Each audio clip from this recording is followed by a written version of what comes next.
안녕하세요. 생각의 차이 수능 영어 강사 김도환입니다. 이번에는 이제 내신을 위주로 아마 학생들이 대부분 공부하고 있을 테고, 근데 올해는 약간 그 작년 예년들보다는 정시로 돌리는 타이밍이 조금 빠른 것 같아요. 이제 내신이 생각만큼 안 나와가지고 빠르게 이제 정시 준비해서 어차피 이제 정시 지원할 수 있는 그 범위도 넓어졌겠다 해서 정시로 빨리 돌려서 이제 수학이랑 국어랑 탐구 위주로 하고 있는데, 영어는 그냥 평가원 문제 많이 풀면 되겠지 하고 생각하는 학생들을 위해서 이제 내신 기존에 이제 여러분들이 공부했었던 방식과 수능 영어가 어떻게 차이가 있는지를 오늘 좀 설명드리고자 합니다. 이제 내신과 수능은 크게 일단은 세 가지, 이거 말고도 뭐 무수히 많아요. 이제 출제자도 다르고 기타 등등. 네, 우선 주목해야 될 게 요 세 가지여서 요 세 가지 먼저 잡고 가도록 할게요. 내신과 수능의 첫 번째로 가장 큰 차이가 나는 거는 출제 범위입니다. 이제 내신 같은 경우에는 한 달 반 정도 이제 학습이 진행한 후에 한 달 반에 해당하는 이 지문들에 대한 성취도 평가식이 일반적이죠. 그래서 이제 학생들의 일반적인 공부 방향은 지문을 뭐 달달 외우거나 지문에 대한 이해를 충분히 하고 이제 시험에 들어갑니다. 반면에 수능 같은 경우에는 이제 여러분들이 배웠었던 지문이 그대로 나오지 않잖아요. 이제 새로운 지문들이 나옵니다. 당연히 이제 학습 방향은 다를 수밖에 없겠죠. 이제 수능에서 그대로 나오는 지문이 없다 보니까 특정 지문을 달달 외우는 게 그렇게 큰 의미가 없을 겁니다. 뭐 EBS 생각하시는 분들도 있을 텐데, 오늘날의 EBS는 간접 연계이고 사실상 연계가 아니라고 보는 게 일반론이에요. 그리고 이제 평가 목표도 다른 게, 내신 같은 경우에는 이 학생이 지금 한 달 반 동안 학습한 걸 잘 배웠는가, 그래서 한 달 반 이내에 배웠었던 내용들 위주로 나오는 반면에 수능은 되게 러프하게 얘기하면 3년짜리 커리큘럼이에요. 그래서 고1, 고2, 고3 때 배웠었던 전반적인 것들을 물어본다라고 하지만 실상은 뭐 교과서랑 수능의 괴리 같은 것들 많이 느껴지실 거예요. 대학교에서 논문을 읽을 능력이 되는가 정도라고 보는 게 좀 더 좋을 것 같습니다. 평가 주기도 마찬가지로 큰 차이를 보이고요. 그래서 이제 내신 학습하는 학생들은 한 달 반, 뭐 짧게는 뭐 2주 만에 내신을 준비하는 학생들도 있더라고요. 그런데 반면에 이제 수능 같은 경우에는 약 11개월, 이제 1월부터 보통 시작하는 학생들이 많으니까 이게 그 고1, 고2, 고3 학생들하고는 큰 차이가 보이는 학습 주기예요.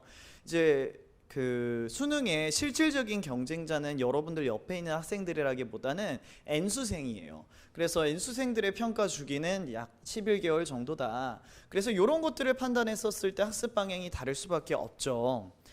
자, 그래서 조금 더 구체적으로 내신 학습이 여러분들이 일반적으로 행하는 학습의 사이클은 다음과 같은데, 첫 번째 지문 학습을 합니다. 그리고 이 지문 학습은 일반적으로 학교 수업 그리고 학원 수업 그런 데서 나오는 이제 주요 포인트들을 위주로 복습을 하겠죠. 두 번째로는 이제 워크북과 지문 숙지를 추가적으로 더 합니다. 그래서 아마 계속 반복하는 작업들이 이루어질 거예요. 그 다음으로 마찬가지로 이 예상 변형 문제, 학교별로 예상 문제 그리고 특정 지문의 변형 문제 같은 것들을 계속 반복하면서 풉니다. 그러니까 예상에서 이제 특정 선생님들이 만드시는 학교 특화 문제 같은 것들은 좀 제외하고 일반적인 사이클은 이렇게 될 거고, 학생 여러분들 내신 공부하셨을 때 아마 공감 가는 포인트들일 거예요. 다만 문제는 이거죠. 시험이 끝나고 나서 대부분의 것들은 까먹게 됩니다. 그리고 이게 수능에 직접적으로 영향이 갈 것이다라는 확신조차 없죠. 그래서 이제 수능은 이런 학습 사이클 측면에서 어떤 부분이 좀 다르냐, 그에 앞서서 이제 수능 학습이 어떤 점이 좀 본질적인 측면인가, 우리한테 필요한 게 무엇인가에 대한 이야기를 좀 할 건데, 국어랑 영어는 문해평가라고 불러요. 수학이랑 탐구는 이제 여러분들이 개념 배우고 그 개념을 적용해서 문제를 푸는 거를 배운다라면은, 국어랑 영어는 지문 내에 있는 정보를 활용해서 풀어야 됩니다. 그래서 두 가지의 능력이 필요한데, 첫 번째는 정보 이해, 그리고 두 번째는 정보 활용 능력, 이렇게 두 가지가 필요합니다. 세부적으로 여러분들이 실질적으로 공부해야 되는 정보 이해적인 측면들은, 단어는 이제 여러분들 뭐 교과서에 나오는 단어들 평가원에 그대로 나온다라고 생각하세요?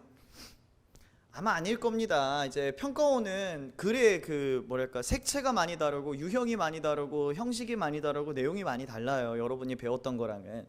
그래서 이제 평가원에서 자주 나왔었던 단어들을 외워주는 게 좋고, 시중에 있는 이 수능형에 가까운 단어장들도 대체로 이를 바탕으로 움직이고 있습니다. 그리고 이제 문장에서의 학습 방향의 차이점은 이런 게 좀 있어요. 이제 여러분들이 내신 공부를 할 때 해석본을 옆에 두고 이제 이 지문 이런 내용이구나 이렇게 이해하실 거예요. 그런데 수능에서는 여러분이 배우지 못한 게 나오니까 문장을 내가 어떻게 하면 제대로 해석할 수 있을까, 이 how가 중요해요. 어떻게 해석을 해야 하는가. 그래서 직접 해석 능력이 좀 필요하고요. 논리 쪽에서는 이제 우리가 문장 하나하나 해석을 해도 전체 글에 대한 내용이 파악이 안 되는 경우들이 있어요. 글의 내용이 추상적이거나 아니면 글의 논리가 계속 왔다 갔다 하거나. 그래서 어떻게 글을 읽을지, 그리고 어떤 패턴들이 평가원에서 자주 나오는지에 대한 학습이 있어야지 평가원에 맞는 정보 이해 학습이라고 볼 수 있을 거예요. 이제 고2 학생들 같은 경우에는 요 정보 이해적 측면이 많이 올라가는 게 좋아요. 아마 공감하실 사항인데, 국어 단기간에 성적 올리는 거 힘든 거 아실 거예요. 우리가 단어도 다 알고 문장 못 받아들이는 거 아니잖아요. 그런데 국어가 왜 그렇게 성적이 잘 안 오르냐면은 글을 읽을 때 체계적으로 읽는 능력이 아직 부족해서 그래요. 그리고 이제 이런 것들은 뭐 공부 잘하는 서울대, 연대, 고대 학생들하고 얘기를 해보면은 정말 최소 6개월, 아마 적정하게 9개월이 정도 걸릴 것이다. 이 독해의 루틴을 좀 바꾸는 데 있어서 그냥 뭐 만화책 읽듯이 소설 읽듯이 읽는 것과는 많이 다르다 보니까. 그래서 이제 고2 학생들, 현재 정시를 준비하는 학생들은 글을 어떻게 읽을 것인가에 대해서 배워야 할 겁니다. 그런데 이거는 여러분들이 혼자 글을 많이 읽고 이렇게 읽으면 되겠는데, 이런 감이 오는 게 솔직히 말해서 도박에 가까워요. 이제 뭐 100지문 읽는다고 200지문 읽는다고 그 깨달음이 안 올 수도 있거든요. 그래서 이런 부분들은 선생님의 도움을 받는 게 아마 좋을 겁니다. 자, 그리고 이제 두 번째 측면으로 정보 활용으로 넘어가면은 요 파트는 지금 당장 여러분들, 고2 학생 여러분들이 되게 세게 학습할 부분은 아니기는 합니다. 다만 향후 학습 방향에서 고려해야 될 사항이어서 넣어놨는데, 우리가 어휘랑 빈칸 문제를 볼 때 주제를 가지고선 이제 빈칸을 추론한다. 뭐 옛날 2010년대 내외일 때는 그럴 수 있었어요. 글 자체가 어려운 시험이었었거든요. 그런데 요새는 글 자체가 많이 어렵다라기보다는 추론을 많이 까다롭게 내고 있어요. 그래서 이때 주제 파악만 한다라고 해서 문제를 못 풀 수도 있습니다. 그리고 이제 순서 삽입 같은 경우도, 자, 제시문에서 뭐 A, B, C 연결하는 문항이 있죠. 제시문에서 B를 연결할 때 이 내용이랑 이 내용이랑 비슷하다, 또는 뭐 for example 있으니까 같은 말로 전개되는 논리 같은 거 괜찮다, 이렇게 풀어야 되지 이 글의 주제는 뭐야? 그러니까 말이 안 되잖아요. 그래서 애초에 내용 파악에 아주 직접적으로 영향을 줄 수 있는 문항은 아닙니다. 그래서 이제 정보 이해보다는 정보 활용이 조금 더 중요해지게 되는 게 요 어휘 빈칸 순서 삽입 파트라고 보이고요. 그래서 이제 정보 활용적 측면에서는 문제 유형별 독해, 그리고 추론 학습에 대한 강조점이 좀 들어가야 될 거예요. 하지만 이제 누차 얘기하지만 글을 읽는 게 어느 정도 돼야지, 문장 해석을 해서 이게 어떤 의미인지 알아야지, 글의 일반적인 논리란 무엇인지 알아야지 여기까지 접근할 수 있는 거예요. 정보 이해 측면이 우선적으로 중요합니다. 정보 활용은 이제 고3 때 배워도 되고, 그렇다고 제 커리큘럼에 없는 건 아니에요. 아무래도 이거 안 하면 또 불안하거든요. 학생 여러분들 하기는 하지만 강조점은 절로 두는 게 맞다라는 거. 그래서 정보 활용 측면은 고3 때 하는 게 더 적합하다라고 봐요. 이제 육모는 그렇게 중요하지 않고 구모나 수능 직전까지는 아니고 한 6월부터 시작하는 게 적합하지 않나라고 저도 보고 있어요. 이 수능 학습을 하실 때 여러분들이 혼자 뭐 자습을 하거나 아니면 정확히는 특정 강좌를 들을 때 되게 오해하고선 주의해야 될 사항이 있는데, 이제 여러분들이 수업을 듣고 이게 근거구나, 얘를 읽었어야 되네, 오케이 하고 넘어가시면 안 됩니다. 이 지문이 똑같이 다음번에 나오지 않고요. 그리고 두 번째로는 이 근거를 찾는 방법이 중요한 거지, 이 문제의 근거는 이거야, 이게 중요한 게 아니에요. 여러분들이 직접 찾을 수 있어야죠. 그래서 뭐 단적인 예시로 요거는 이제 올해 6월 모의고사에 나왔었던 문항이고요. 단적인 그냥 뭐랄까 자극적인 해설 이라고 볼 수 있는 거를 하나 보여드리면은 봐봐요. 지금 여기에 burnout has had the last word라고 나왔어요. 이 번아웃이라는 게 아직 마지막 말을 가지지 못했어요. 뭔 소리야? 윗문장 읽어보니까 그들은 번아웃을 경험하고 있대요. 번아웃 되는 것 없이 번아웃 되는 것 없이 번아웃을 느끼고 있대. 그럼 뭐 100%는 아니어도 조금 느끼고 있나 보다. 그래서 이게 아직 끝까지 가지 않았다. 마지막 말을 하지 않았다. 그러니까 답이 2번이야. 자, 뭐 맞는 말이죠. 이렇게 근거 잡고선 문제를 푸는 게. 여러분들 다음번에 함의추론 나왔을 때 이렇게 똑같이 풀 수 있어요? 밑줄 친 부분 보고 그냥 윗문장 보고선 때려 맞출 수 있어요? 안 됩니다, 그거. 그러니까 왜 이게 근거로 쓰였는가 같은 것들을 생각을 해야 돼요. 그리고 애초에 여러분들 이 함의추론이 맨날 이 마지막 문장에 나와요. 어떨 때는 여기 있기도 하고 여기 있기도 해요. 그래서 뭐 예를 들어 이번처럼 마지막에 나왔다라고 해봅시다. 그럼 윗문장만 읽고 항상 풀 수 있을 것 같아요? 또 그렇지는 않아요. 여기서 얘기하는 burnout has its last word 또는 이 번아웃 되는 것 없이 번아웃을 경험하고 있다가 도대체 무슨 뜻인지, 필자 입장에서 얘기하는 게 무엇인지 이 두 문장 보고 판단할 수 있다고요? 굉장히 위험해요. 정확히 잡을 수 있어야죠. 그러다 보니까 이제 여러분들이 이런 경험을 해봤을지 모르겠는데, 이제 어떤 선생님이 이제 요거를 읽고 위에 문장 주변만 읽고 풀어라. 그래서 이렇게 풀어봤어요. 어떤 문제는 안 풀려요. 근데 다음번에 해설 가보니까 그 선생님 갑자기 위에서부터 읽어요. 이런 경험들 있지 않아요? 저는 이게 되게 많았었고, 이걸 들을 때마다 뭐랄까 되게 배신감을 느꼈어요. 아니 이제 얘기하는 대로 풀려고 했었는데 안 풀리지 않냐. 근데 이 케이스는 예외 케이스로. 아니 그럼 예외 케이스가 있는 거를 미리 얘기를 했어야죠. 그래서 이제 여러분들은 아마 대체로 다 위에서부터 진행할 거예요. 저도 그게 맞다라고 봐요. 여기 있는 말을 이해하려면은 이 사람은 글을 여기서부터 전개를 했고 출제자가 보기에도 여기서부터 전개해줘야지 이 말의 뜻이 유추가 될 수 있으니까 이렇게 냈을 거예요. 안 그러면은 이 두 문장만 가지고 풀 수 있게끔 내면은 모두가 그렇게 풀고 있겠죠. 되게 국룰처럼. 실제로 그렇지 않다라는 겁니다. 자, 그래서 뭐 요거는 제가 다른 영상에서 해설을 했었어요. 이게 육모 끝나고 나서 설명회에서. 그래서 요거는 제가 다루지 않고 요거를 좀 다룰게요. 비슷한 패턴을 가진 문항이어가지고 잠시 이제 영상 멈추고 글 읽어 보시고 여기 이제 선체 있으니까 한번 풀어 보시고요. 저는 이제 바로 진행하도록 할게요. 이제 핵심은 그거예요. 글 속에 근거는 아마 있을 거예요. 그런데 이 근거를 어떻게 찾아야 되는가가 조금 더 중요하고, 그럼 본질적으로 이런 문항이 출제할 때 어떤 것들을 요구하면서 출제하는가부터 파고들어야 아마 효과적일 겁니다. 봐봐요. Flaking the collaboration light switch가 다음 글에서 의미하는 바로 가장 적절한 것은, 자 그러면은 여기 의미하는 바라고 적혀 있죠. 그럼 이 밑줄 친 영역이 해석하기가 쉬울까요? 어려울까요? 당연히 어려울 거예요. 이 의미하는 바가 있으려면은 특정 단어가 추상적이거나 보편적이거나 폭이 넓거나 의미가, 또는 비유적일 때 쓸 수 있습니다.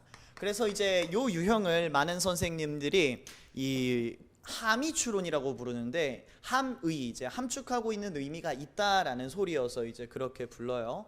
그래서 요 밑줄 친 영역은 첫 문장부터 이 문제에서 나왔는데, 일단 기본적인 풀이 방향으로는 얘는 함의추론, 첫 번째는 빈칸처럼 푸는 게 적합하다라고 보고 있어요. 근데 여기서 한 가지 주의해야 될 게 있는데, 지금 얘 같은 경우에는 주어부에 주어부에 밑줄이 쳐져 있어가지고 다른 정보들을 바탕으로 대충 여기가 무슨 정보인지 알겠다 싶은데, 예외 문장 전체에 밑줄 쳐져 있을 때가 있어요. 그러면은 주변에서 얘가 어떤 정보구나라는 거를 알 수가 없는 상황이에요. 예를 들어서 철수는 빈칸이다 라고 나와 있을 때 우린 이제 철수 정보를 넣으면 될 거예요. 그런데 전부 다 빈칸일 때는 뭘 넣어야 할지 애매한 상황이 됩니다.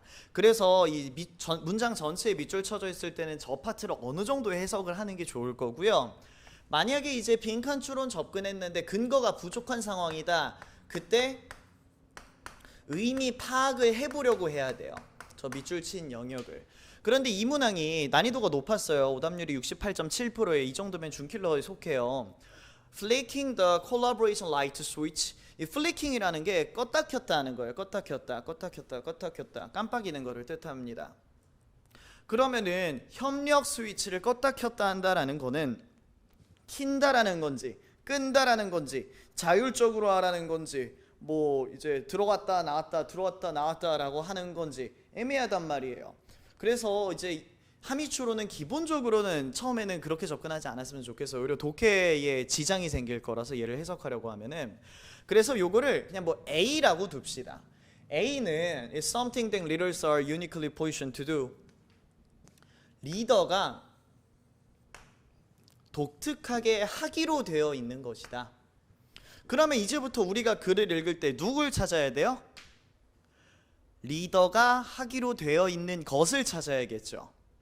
그래서 이제 다음 문장들을 읽어볼 건데 이제 because several obstacles stand in the way of people voluntarily working alone. 이제 몇몇의 장애물들이 자발적으로 혼자 일하는 사람들의 사이에 길 위에 놓여 있기 때문에 자, 여기서도 조금 주의해야 되는 해설법 중에 하나인데 자 혼자서 일하는데 장애물이 존재하기 때문에 리더가 무언가를 해줘야 된대요. 그러면 장애물이 있으니까 혼자 하는 게 사람들이 힘들어하니까 이거 도와줘야 되지 않나? 위험해요. 그게 이제 리더 봐봐요. 이 해결책이 혼자서 일하는 사람들한테 장애물이 있다라고 해서 혼자 일하는 걸 장려해 줘야 돼요. 무조건. 장애물이 있으니까 피해 가야 하는 거 아니에요? 또 이렇게 생각할 수 있지 않아요? 그러니까 얘를 지금 직접 근거로 쓰려고 하는 건 또 위험합니다. 이런 것들을 생각하면서 문제를 풀고 학습을 해야 돼요. 이제 어떤 이제 해설지를 보니까 여기 근거로 쓸 수 있다라고 나왔어요. 그럼 내가 다음번에 이거 또 쓸 수 있을까? 그럼 이 말이 무조건 이렇게 귀결되는 거예요. 그런 생각들을 해야 되는 게 수능형 학습이에요.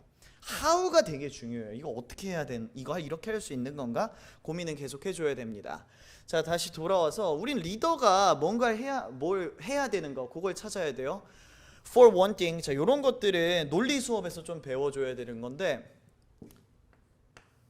한 가지로라는 말이 있죠. 그럼 지금 이게 나오기가 좋은 상황인 게 위쪽에 몇 가지 장애물이 있다라고 했었어요. 이제 혼자서 일하는 사람들한테 그 중에 한 가지로 얘기를 하니까 장애물에 대한 설명 아니겠어요? 그렇죠? 리더가 하기로 되어 있는 것이 나올 가능성이 적은 공간 아니에요? 그래서 실제로 읽어보면은 고리에서 벗어나는 것의 두려움은 그들이 이 기업의 소셜미디어에 붙어있게끔 만든다. 이거 리더가 해야 되는 거 아직 안 나왔잖아요.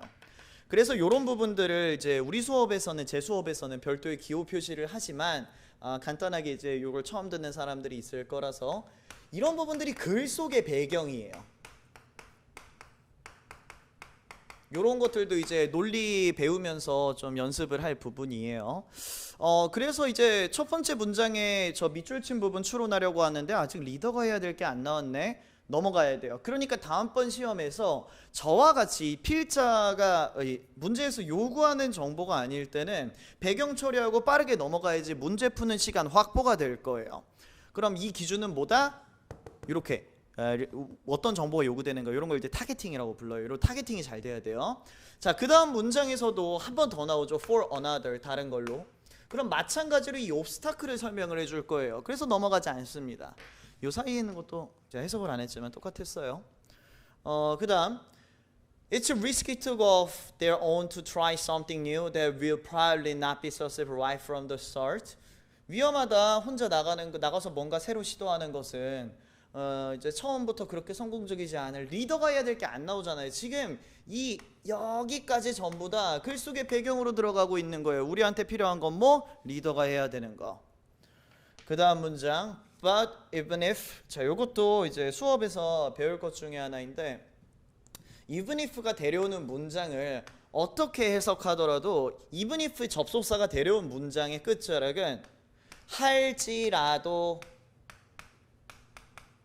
라고 끝날 거예요. 그래서 A 할지라도 B 하다 라고 하면은 A는 반박당하고 B가 긍정되는 상황일 거예요. 그래서 이제 우리 수업에서는 이 even though 파트를 아예 안 읽습니다. 그리고 예외 없이 항상 필요가 없는 부분이었어요. 자, it's better for the organization. 자, 조직한테 좋대요. 그러면 리더가 해줘야 되는 거일 가능성이 좀 높아지죠. 직접 근거는 아니에요. If they periodically go off, 만약에 그들이 가끔씩 나가서 그들 스스로 생각하고 다양한 생각들을 만들어낸다면 조직한테 좋다. 간접 근거입니다.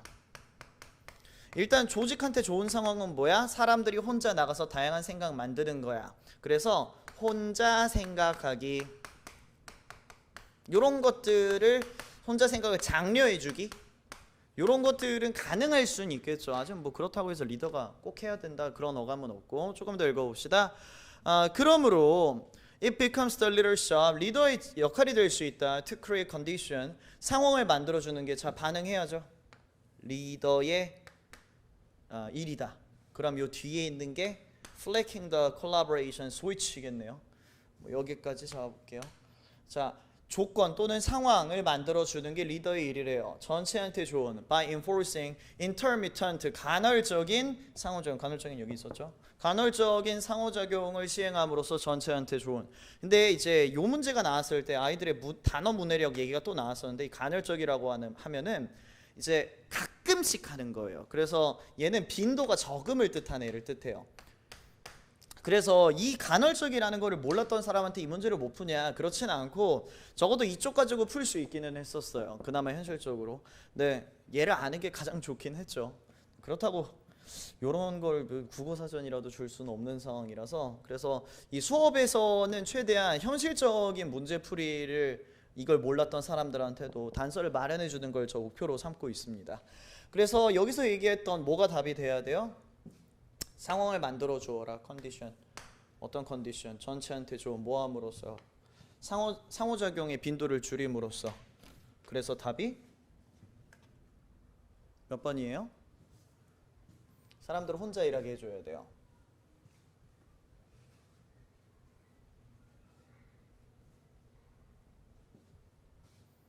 혼자 일하게 하는 거 2번이네요. Start working individually. 혼자 일하게 냅둬라. 같이 일하게 하지 말고. 이게 오답이 많이 나왔었던 게 1번이 오답 많이 나왔었고, 그리고 5번이 많이 나왔었어요. 1번은 이 협력을 금지하는 이 규범과 장벽들을 부셔라. 그럼 협력 장려거든. 근데 이 문제가 유독 오답률이 높았던 이유 중에 하나가 리더가 당연히 협력을 도모해야지 왜 혼자 일하기에 이런 상식도 개입됐을 가능성도 높았고, 5번도 마찬가지예요. 그룹 프로젝트에 그들의 집중을 이제 집중하도록 사람들한테, 노동자들한테 요구하는 것, 이것도 이제 협력 맥락으로 볼 수 있죠. 그래서 이제 그런 사람들한테는 어떤 피드백이 가야 되냐면은 1번을 골랐으면 왜 5번을 고르지 않았는지, 5번을 골랐으면 왜 1번을 고르지 않았는지를 피드백을 해야 돼요.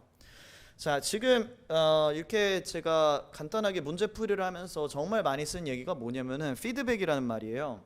이제 여러분들이 지금 문제를 풀었을 때 다음번엔 더 잘해야겠죠. 이제 새로운 지문이 나올 테니까. 그럼 그때 how가 중요하다고 말씀드렸고요. 글을 어떻게 읽어 나갈 것이며 어떤 유형에서는 어떤 태도로 글을 읽는 게 좋고 어떻게 활용하는 게 필요하다와 같은 것들을 배워야 되는 게 수능 영어입니다. 혼자서도 할 수 있기는 해요. 근데 처음에 틀이 없는 경우에는 그게 좀 많이 난항을 겪을 겁니다. 이제 제가 수업에서 쓰는 교재는 외부 교재 하나도 안 쓰고 다 제 교재만 써요. 왜 그러냐면은 제 이론 체계가 개인적으로는 가장 국내에서는 깔끔한 이론이지 않나라고 생각이 들어요. 연구도 정말 오랫동안 했고요. 무엇보다 강사분들이 되게 좋아하셔요. 깔끔하다, 그리고 좀 맞는 말인 것 같다 싶어가지고 교습용으로도 꽤 괜찮고요. 그래서 시중에 있는 교재가 제 이론을 담고 있는 게 없어가지고 모두 다 제가 직접 만듭니다. 그래서 아이들한테 제시해 줄 수 있는 틀로는 되게 좋을 거라고 보고 있어요. 그래서 이제 제 수능 수업의 방향성은 아이들의 피드백을 조금 더 원활하게 해주는 데 주력을 하고 있고요. 그래서 학생들도 듣고 나면은 무슨 말 하는지 알 것 같다, 이렇게 해야 되는구나, 그러니까 이거구나, 이 지문은 이 얘기구나, 이런 말보다는 어떻게 학습에 도움이 좀 더 될 수 있는지를 말씀하시는 것 같다, 이런 얘기들을 조금 더 많이 듣고 있습니다. 그래서 이제 제 슬로건이 당신의 감성적 영어를 이성적 영어로입니다. 그래서 감에 따라 나오는 성적이 아니라 이성적으로 풀었을 때 나오는 원하는 이 성적을 만들어 드리려고 해요. 제 수업이 되게 단순히 감에 따라서 그래 전반적인 내용이 이런 거니까 답이 이거야 이렇지는 않을 거고, 이제 학생 개별적으로 질의응답 들어올 때마다 그 학생의 사고 방향에 맞게 재조정을 해주려고 합니다. 그래서 앞으로 고2 학생 여러분들 아니면은 그냥 우연찮게 이 수능을 준비하고 있는 이 영상을 본 학생 여러분들한테 피드백의 기준이 되어 드리고 싶습니다. 앞으로도 이런 좀 짤막하게 여러분들한테 수능 영어에 좀 도움이 될 수 있는 영상들을 찍어 올려 드릴 테니까 관심 많이 부탁드리고요. 여기까지 생각이 차이 수능 영어 강사 김도환이었습니다. 감사합니다.